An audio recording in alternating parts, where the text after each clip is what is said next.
ಈ ಸ್ಟೋರಿ ಇದೆಯಲ್ಲ, ಇದು ರಾಜ್ಯ ರಾಜಕಾರಣದಲ್ಲಿ, ಅದರಲ್ಲೂ ಬಹಳ ವಿಶೇಷವಾಗಿ ಕಾಂಗ್ರೆಸ್ ಪಾಳೆಯದಲ್ಲಿ ಬಹಳ ಚರ್ಚೆ ಆಗುವಂತಹ ಸುದ್ದಿ ಇದು.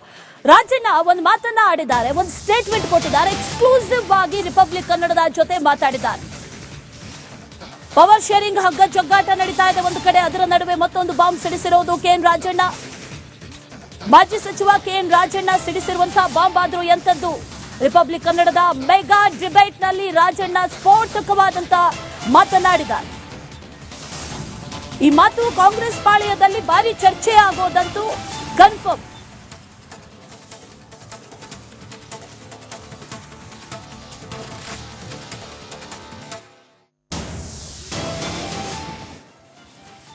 ಡಿಕೆ ಶಿವಕುಮಾರ್ ಸಿಎಂ ಆದ್ರೆ ಕಾಂಗ್ರೆಸ್ ಕಚೇರಿಗಳಿಗೆ ದೊಡ್ಡ ಬೀಗ ಬೀಳಲಿದೆ ಅಂತ ಕೆಎನ್ ರಾಜಣ್ಣ ಹೇಳಿದ್ರು, ಓಪನ್ ಆಗಿ ಹೇಳಿದ್ರು.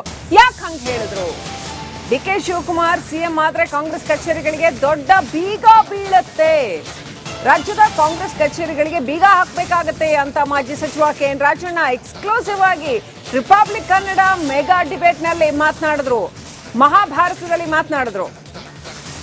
ಡಿಕೆ ಶಿವಕುಮಾರ್ ಹಣೆ ಬರಹದಲ್ಲಿ ಸಿಎಂ ಆಗೋದಿದ್ರೆ ಆಗ್ಲಿ, ಆದ್ರೆ ಕಾಂಗ್ರೆಸ್ ಕಚೇರಿಗಳಿಗೆ ದಪ್ಪ ಬೀಗ ಹಾಕಬೇಕಾಗಬಹುದು ಅಂತ ಕೆಎನ್ ರಾಜಣ್ಣ ಹೇಳಿದ್ದಾರೆ. ಮತ್ತೆ ಕೊನೆಗೆ ಹೈಕಮಾಂಡ್ ಎಲ್ಲರ ಅಭಿಪ್ರಾಯ ಪಡೆದು ತೀರ್ಮಾನ ಮಾಡುತ್ತೆ ಅಂತ ಹೇಳಿದ್ದಾರೆ. ಸಿದ್ದರಾಮಯ್ಯನವರು ರೀಶಫಲ್ ಮಾಡ್ತೀವಿ ಅಂತ ಹೇಳಿದ್ದಾರೆ ಅಂತ ನೀವೇ ಎಲ್ಲ ಹೇಳ್ತಾ ಇದ್ರಿ.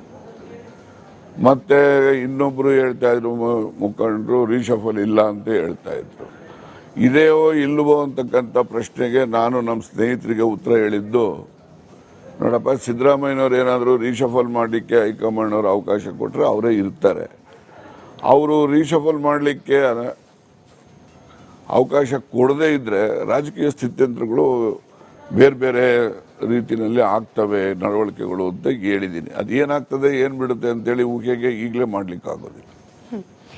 ಇನ್ ಕೇಸ್ ಡಿಕೆ ಶಿವಕುಮಾರ್ ಅವರ ನೇತೃತ್ವದಲ್ಲೇನೆ ಶಫಲ್ ಆಗುವಂತ ಪರಿಸ್ಥಿತಿ ಬಂದ್ರೆ, ಸ್ಥಿತ್ಯಂತರಗಳು ಅದಕ್ಕೆ ಪೂರಕವಾಗಿ ಆದ್ರೆ, ರಾಜಣ್ಣ ಅವರಿಗೆ ಮತ್ತೊಮ್ಮೆ ಕ್ಯಾಬಿನೆಟ್ಗೆ ಎಂಟ್ರಿ ಆಗ್ಲಿಕ್ಕೆ ಅವಕಾಶಗಳು ವಿರಳ ಅಂತ ಹೇಳಿ ಮಾತನಾಡ್ತಿದ್ದಾರೆ. ನಿಜ?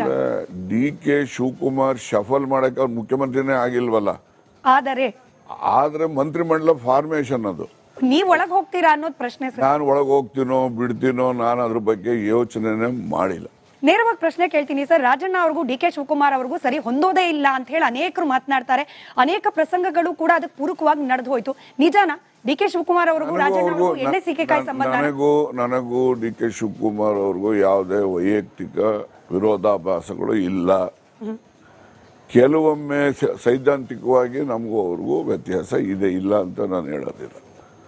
ಹಾಗಾಗಿ ಯಾವಾಗಲೂ ಕೂಡ ಯಾವುದೇ ಮನುಷ್ಯ, ನಮ್ಮಲ್ಲಿ ಯಾರೇ ಆಗಲಿ, ಅವ್ನು ಬಡವ ಇರಲಿ, ಬಲ್ಲಿದ ಇರಲಿ, ಅಧಿಕಾರದಲ್ಲಿ ಇರಲಿ, ಅಧಿಕಾರದಲ್ಲಿ ಇಲ್ಲದೆ ಇರಲಿ, ಅವನಿಗೆ ನಾವು ಗೌರವಯುತವಾಗಿ ಮಾತಾಡ್ತಾರೆ, ಅವರು ನಮಗೆ ಗೌರವ ಕೊಡ್ತಾರೆ. ನಾವು ಅವ್ರಿಗೆ ಗೌರವ ಕೊಡದೇ ಇದ್ರೆ ಅವನ್ಯಾಕೆ ನಮಗೆ ಗೌರವ ಕೊಡ್ತಾರೆ? ನಾವ್ಯಾಕೆ ಗೌರವ ನಿರೀಕ್ಷೆ ಮಾಡಬೇಕು? ಆ ರೀತಿ ವಾತಾವರಣ ಅಷ್ಟೇ. ಅಂದ್ರೆ ಡಿಕೆ ಶಿವಕುಮಾರ್ ಅವರ ರಾಜಕೀಯ ನಡವಳಿಕೆಗಳಲ್ಲಿ ಇನ್ನೂ ಸುಧಾರಣೆ ಆಗಬೇಕು ಅನ್ನೋದು ನಿಮ್ಮ ಅನುಭವ, ಹಾಗೆ ಹಿರಿತನದ ಅಬ್ಸರ್ವೇಷನ್? ನನ್ನ ಅನುಭವ, ನನ್ನ ಹಿರಿತನದಲ್ಲ, ಜನ ಹೇಳ್ತಕ್ಕಂಥದ್ದು ಬದಲಾವಣೆಗಳು ಆಗಬೇಕು ಅಂತೇಳಿ. ಡಿಕೆ ಶಿವಕುಮಾರ್ ಅವರ ನಡವಳಿಕೆಯಲ್ಲಿ ನಾನು ಹೇಳ್ತಕ್ಕಂಥದ್ದಲ್ಲ, ಜನರ ಆ ರೀತಿಯ ನಿರೀಕ್ಷೆ ಇದೆ. ಈಗ ಡಿಕೆ ಶಿವಕುಮಾರ್ ಅವರ ಹೆಸರು ಪ್ರಸ್ತಾಪ ಆಗದಿದ್ರು ಕೂಡ ನೀವು ಕೆಲವೊಂದಷ್ಟು ವಿಚಾರ ಪ್ರಸ್ತಾಪ ಮಾಡಿದಾಗ ಇಂಡೈರೆಕ್ಟ್ಲಿ ಡಿಕೆ ಶಿವಕುಮಾರ್ ಅವರದ್ದೇ ಮುಖಗಳು ಮುನ್ನೆಲೆಗೆ ಬರ್ತಾ ಇದೆ. ಈಗ ಡಿಕೆ ಶಿವಕುಮಾರ್ ಮುನ್ನೆಲೆಗೆ ಹೆಸರು ಬಂದು ಮುಖ್ಯಮಂತ್ರಿ ಆಗ್ತಾರೆ, ಆಗ್ಲೇ ಅವ್ರ ಹಣೆನಲ್ಲಿ ಬರ್ದಿದ್ರೆ ನಮ್ದೇನು ಅಡ್ಡಿ ಇಲ್ಲ.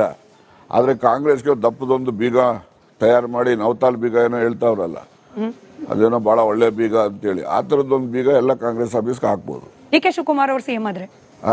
ಡಿಕೆ ಶಿವಕುಮಾರ್ ಅವರು ಸಿಎಂ ಆದ್ರೆ? ಅಲ್ಲಲ್ಲ, ಆ ರೀತಿ ನಾನು ಹೇಳೋದಲ್ಲ. ಬೆಳಿಗ್ಗೆ ಜನ ನಮ್ಗೆ ಬಂದು ಹೇಳ್ತಾ ಇರ್ತಾರಲ್ಲ.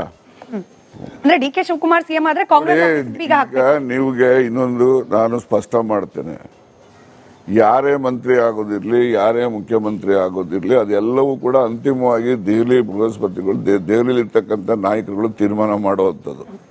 ಗೊತ್ತಾಯ್ತಾ? ಇಲ್ಲಿ ಅವ್ರು ಯಾರು ಮಾಡೋದಿಲ್ಲ. ಆದ್ರಿಂದ ಅವ್ರು ಏನ್ ತೀರ್ಮಾನ ಮಾಡ್ತಾರೆ ಅದನ್ನ ದೆಹಲಿನಲ್ಲಿ ಏನ್ ತೀರ್ಮಾನ, ಬಿಜೆಪಿನಲ್ಲೂ ಅಷ್ಟೇ, ಕಾಂಗ್ರೆಸ್ ಪಾರ್ಟಿನಲ್ಲೂ ಅಷ್ಟೇ, ಅಂತಿಮವಾಗಿ ಇವರೆಲ್ಲ ಅಭಿಪ್ರಾಯ ಕೇಳ್ತಾರೆ ಅಂತ ನಾನು ಅನ್ಕೊಂಡಿದ್ದೀನಿ. ಅಭಿಪ್ರಾಯ ಕೇಳಿ ಅಂತಿಮವಾಗಿ ಅವ್ರು ನಿರ್ಣಯ ತಗೊಳ್ತಾರೆ, ಆ ನಿರ್ಣಯ ಜಾರಿಲಿ. ಈ ಸ್ಟೋರಿ ಇದೆಯಲ್ಲ, ಇದು ರಾಜ್ಯ ರಾಜಕಾರಣದಲ್ಲಿ, ಅದರಲ್ಲೂ ಬಹಳ ವಿಶೇಷವಾಗಿ ಕಾಂಗ್ರೆಸ್ ಪಾಳೆಯದಲ್ಲಿ ಬಹಳ ಚರ್ಚೆ ಆಗುವಂತಹ ಸುದ್ದಿ ಇದು. ರಾಜಣ್ಣ ಒಂದು ಮಾತನ್ನ ಆಡಿದ್ದಾರೆ, ಒಂದು ಸ್ಟೇಟ್ಮೆಂಟ್ ಕೊಟ್ಟಿದ್ದಾರೆ, ಎಕ್ಸ್ಕ್ಲೂಸಿವ್ ಆಗಿ ರಿಪಬ್ಲಿಕ್ ಕನ್ನಡದ ಜೊತೆ ಮಾತಾಡಿದ್ದಾರೆ. ಪವರ್ ಶೇರಿಂಗ್ ಹಗ್ಗ ಜಗ್ಗಾಟ ನಡೀತಾ ಇದೆ ಒಂದು ಕಡೆ, ಅದರ ನಡುವೆ ಮತ್ತೊಂದು ಬಾಂಬ್ ಸಿಡಿಸಿರೋದು ಕೆಎನ್ ರಾಜಣ್ಣ. ಮಾಜಿ ಸಚಿವ ಕೆಎನ್ ರಾಜಣ್ಣ ಸಿಡಿಸಿರುವಂತಹ ಬಾಂಬ್ ಆದ್ರೂ ಎಂತದ್ದು? ರಿಪಬ್ಲಿಕ್ ಕನ್ನಡದ ಮೆಗಾ ಡಿಬೇಟ್ ನಲ್ಲಿ ರಾಜಣ್ಣ ಸ್ಫೋಟಕವಾದಂತಹ ಮಾತನಾಡಿದ್ದಾರೆ. ಈ ಮಾತು ಕಾಂಗ್ರೆಸ್ ಪಾಳೆಯದಲ್ಲಿ ಭಾರಿ ಚರ್ಚೆ ಆಗೋದಂತೂ ಕನ್ಫರ್ಮ್.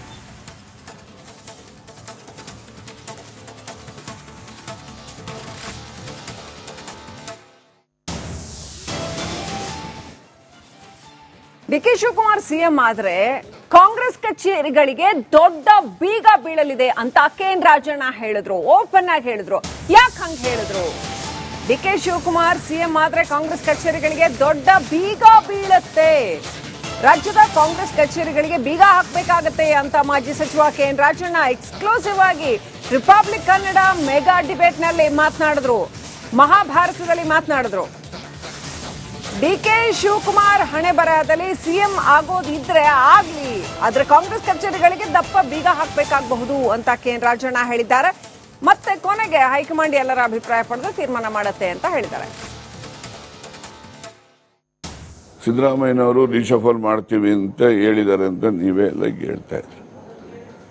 ಮತ್ತೆ ಇನ್ನೊಬ್ರು ಹೇಳ್ತಾ ಇದ್ರು, ಮುಖಂಡರು ರಿಶಫಲ್ ಇಲ್ಲ ಅಂತ ಹೇಳ್ತಾ ಇದ್ರು. ಇದೇವೋ ಇಲ್ಲವೋ ಅಂತಕ್ಕಂಥ ಪ್ರಶ್ನೆಗೆ ನಾನು ನಮ್ಮ ಸ್ನೇಹಿತರಿಗೆ ಉತ್ತರ ಹೇಳಿದ್ದು, ನೋಡಪ್ಪ, ಸಿದ್ದರಾಮಯ್ಯನವ್ರು ಏನಾದರೂ ರೀಶಫಲ್ ಮಾಡಲಿಕ್ಕೆ ಹೈಕಮಾಂಡ್ ಅವರು ಅವಕಾಶ ಕೊಟ್ಟರೆ ಅವರೇ ಇರ್ತಾರೆ. ಅವರು ರೀಶಫಲ್ ಮಾಡಲಿಕ್ಕೆ ಅವಕಾಶ ಕೊಡದೇ ಇದ್ರೆ ರಾಜಕೀಯ ಸ್ಥಿತ್ಯಂತರಗಳು ಬೇರೆ ಬೇರೆ ರೀತಿಯಲ್ಲಿ ಆಗ್ತವೆ, ನಡವಳಿಕೆಗಳು ಅಂತ ಹೇಳಿದ್ದೀನಿ. ಅದೇನಾಗ್ತದೆ, ಏನು ಬಿಡುತ್ತೆ ಅಂತೇಳಿ ಊಹೆಗೆ ಈಗಲೇ ಮಾಡ್ಲಿಕ್ಕೆ ಆಗೋದಿಲ್ಲ. ಇನ್ ಕೇಸ್ ಡಿಕೆ ಶಿವಕುಮಾರ್ ಅವರ ನೇತೃತ್ವದಲ್ಲೇನೆ ಶಫಲ್ ಆಗುವಂತ ಪರಿಸ್ಥಿತಿ ಬಂದ್ರೆ, ಸ್ಥಿತ್ಯಂತರಗಳು ಅದಕ್ಕೆ ಪೂರಕವಾಗಿ ಆದ್ರೆ, ರಾಜಣ್ಣ ಅವರಿಗೆ ಮತ್ತೊಮ್ಮೆ ಕ್ಯಾಬಿನೆಟ್ಗೆ ಎಂಟ್ರಿ ಆಗ್ಲಿಕ್ಕೆ ಅವಕಾಶಗಳು ವಿರಳ ಅಂತ ಹೇಳಿ ಮಾತನಾಡ್ತಿದ್ದಾರೆ. ನಿಜ? ಡಿಕೆ ಶಿವಕುಮಾರ್ ಶಫಲ್ ಮಾಡಕ್ಕೆ ಅವ್ರು ಮುಖ್ಯಮಂತ್ರಿನೇ ಆಗಿಲ್ವಲ್ಲ. ಆದ್ರೆ ಮಂತ್ರಿಮಂಡಲ ಫಾರ್ಮೇಶನ್ ಅದು. ನೀವ್ ಒಳಗ್ ಹೋಗ್ತೀರಾ ಅನ್ನೋದು ಪ್ರಶ್ನೆ. ನಾನು ಒಳಗೆ ಹೋಗ್ತೀನೋ ಬಿಡ್ತೀನೋ ನಾನು ಅದ್ರ ಬಗ್ಗೆ ಯೋಚನೆ ಮಾಡಿಲ್ಲ. ನೇರವಾಗಿ ಪ್ರಶ್ನೆ ಕೇಳ್ತೀನಿ ಸರ್. ರಾಜಣ್ಣ ಅವ್ರಿಗೂ ಡಿಕೆ ಶಿವಕುಮಾರ್ ಅವ್ರಿಗೂ ಸರಿ ಹೊಂದೋದೇ ಇಲ್ಲ ಅಂತ ಹೇಳಿ ಅನೇಕರು ಮಾತನಾಡ್ತಾರೆ. ಅನೇಕ ಪ್ರಸಂಗಗಳು ಕೂಡ ಅದಕ್ಕೆ ಪೂರಕವಾಗಿ ನಡೆದು ಹೋಯ್ತು. ನಿಜಾನ ಡಿಕೆ ಶಿವಕುಮಾರ್ ಅವ್ರಿಗೂ ರಾಜಣ್ಣ ಅವ್ರಿಗೂ ಎಣ್ಣೆ ಸೀಕೆಕಾಯಿ ಸಂಬಂಧ? ನನಗೂ ಡಿಕೆ ಶಿವಕುಮಾರ್ ಅವ್ರಿಗೂ ಯಾವುದೇ ವೈಯಕ್ತಿಕ ವಿರೋಧಾಭಾಸಗಳು ಇಲ್ಲ. ಕೆಲವೊಮ್ಮೆ ಸೈದ್ಧಾಂತಿಕವಾಗಿ ನಮಗೂ ಅವ್ರಿಗೂ ವ್ಯತ್ಯಾಸ ಇದೆ, ಇಲ್ಲ ಅಂತ ನಾನು ಹೇಳೋದಿಲ್ಲ. ಹಾಗಾಗಿ ಯಾವಾಗಲೂ ಕೂಡ ಯಾವುದೇ ಮನುಷ್ಯ, ನಮ್ಮಲ್ಲಿ ಯಾರೇ ಆಗಲಿ, ಅವ್ನು ಬಡವ ಇರಲಿ, ಬಲ್ಲಿದ ಇರಲಿ, ಅಧಿಕಾರದಲ್ಲಿ ಇರಲಿ, ಅಧಿಕಾರದಲ್ಲಿ ಇಲ್ಲದೆ ಇರಲಿ, ಅವನಿಗೆ ನಾವು ಗೌರವಯುತವಾಗಿ ಮಾತಾಡ್ತಾರೆ, ಅವರು ನಮಗೆ ಗೌರವ ಕೊಡ್ತಾರೆ. ನಾವು ಅವ್ರಿಗೆ ಗೌರವ ಕೊಡದೇ ಇದ್ರೆ